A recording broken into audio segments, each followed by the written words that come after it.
growth. And my play is FootLocker.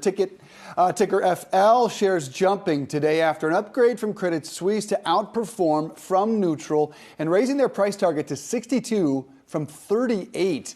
The note reading, quote, "We see consistent evidence that the Nike relationship is improving, and we're increasingly convinced that the planned pullback from FL will be far less damaging than we initially expected." They added, since new CEO Mary Dillon started, we've seen consistent signals that the relationship has entered a more collaborative phase. The footwear retailer also announced earlier this week in a regulatory filing it has, quote, eliminated a number of corporate and support roles. Also expects to save $18 million annually as a result.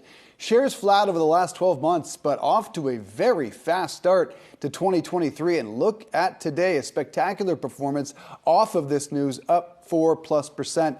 Looking like Mary Dillon is leading quite the turnaround in a very short period of time. She just showed up.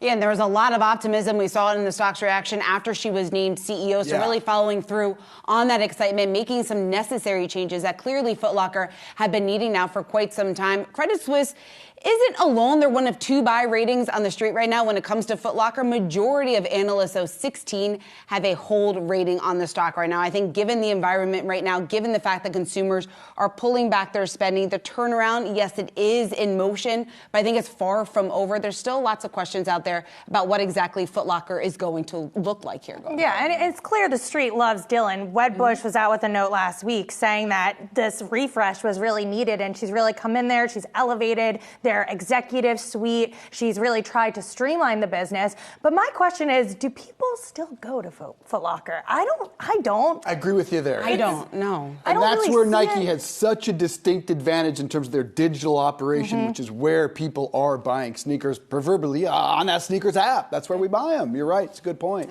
Unless they have the huge drops, and you're seeing those lines down the block all over New York City true. at their FootLocker location right in Manhattan.